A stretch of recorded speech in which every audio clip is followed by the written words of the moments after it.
my approach has always been to do more listening than talking, and so I have a lot of opportunities to hear people's stories, and that's what I did today. I wanted to find out what was going on with those entrepreneurs we met too, and I was just fascinated by how they ended up here in Troy and how they've transformed an idea into a product that is now able to be commercialized and create new jobs. So I'm more intrigued about finding out what makes the community tick and listening to the economic development leaders, talking and seeing a community through the eyes of the mayor.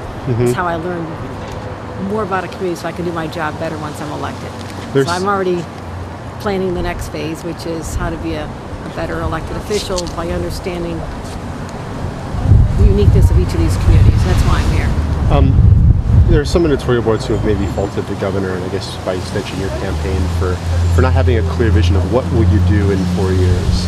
So I guess I heard your speech earlier at the Democratic Committee. What will you do if elected? What will the Cuomo Hochul administration be doing? We have to continue to remain focused, laser focused on jobs, and particularly here upstate, because as much as we see a renaissance occurring in downtown communities like here in Troy, there are still a lot of people that are hurting, and particularly in the North Country, in the Southern Tier, there's areas where when one industry leaves, it leaves a huge gaping hole in areas, and I heard that particularly talking to Democrats from those areas last night. So we need to continue the efforts that have begun. A lot of seeds were planted in the first 3.5 years. They have not grown to fruition yet because it takes time to turn around an entire state's economy. The work has begun. There's been 500,000 new jobs. There's been a lot of progress made, but now we have to continue the focus on jobs through the regional economic development councils, continue to empower them to make decisions on behalf of their communities. And I believe it's been successful, but it takes time. It takes time. But that's the number one issue. The top 3 issues in upstate New York are jobs, jobs, and jobs. And I hear that everywhere I go, the governor is acutely aware of that, and that's where we're going to remain focused on. And then tying into that are educational opportunities, making sure that there's people who have the skills they need to go to the jobs of the future, make sure that that we have this. Eliminate the skills gap, which prevents a lot of people who are graduating from our community colleges and colleges from stepping into the jobs that are being created. That's another area I've worked on in Congress, and I feel very strong about. We have to get our arms around that problem.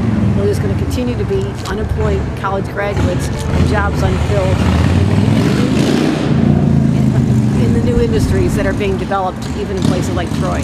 So that's going to continue to be focused.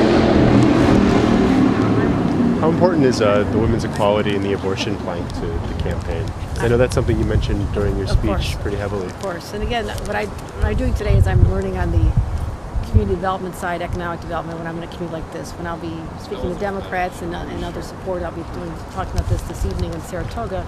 I think it's important for women all across the state, regardless of their party, to know who is really planting the flag in the ground and said, this is an issue that you need to know that your rights are under attack. That's not hyperbole. That's what's going on in state houses all over this country. And we know that Congress is not looking out for women. Otherwise, you would not have had 100% of the Republicans in the Senate last week alone vote against Paycheck Fairness Act. There are people who are not supporting women's right to earn the same as a man makes for the same work. And there are a lot of other issues. Continuing codifying Roe v. Wade is very important. But these are also bread and butter issues that all men should be concerned about as well, to make sure that their wives get the same pay as their male co-workers and their daughters get the same pay. So those issues have not been addressed as head-on as the governor and I believe they should be. And that's, again, a significant contrast between our vision for the future and the vision of the opponent. So, again, we'll be talking about this all over the trail, but we have the ability to walk and chew gum. We can talk about issues that pertain to economic development, at the same time let people know who we stand with on women's issues. Thank you. I don't know if Kyle had any other questions.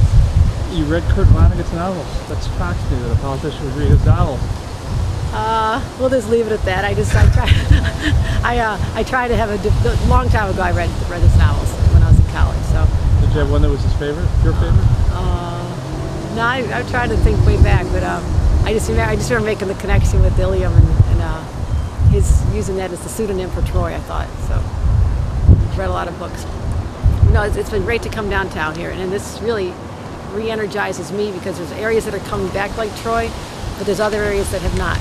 And that's where we need to continue our focus, is go all across the state and say who needs the most help. And I'm from Buffalo, and for years Buffalo had been long neglected by state government, and finally we've seen a dramatic turnaround of what attention from the governor and the state government can do to a community. So I'm just real excited to be able to come out and experience firsthand the revitalization that's going on, because this is where the action is.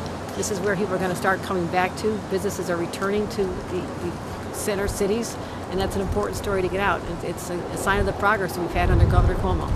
Thank you. Thank you. Thanks for coming out. Okay, all right. Good to spend time with you.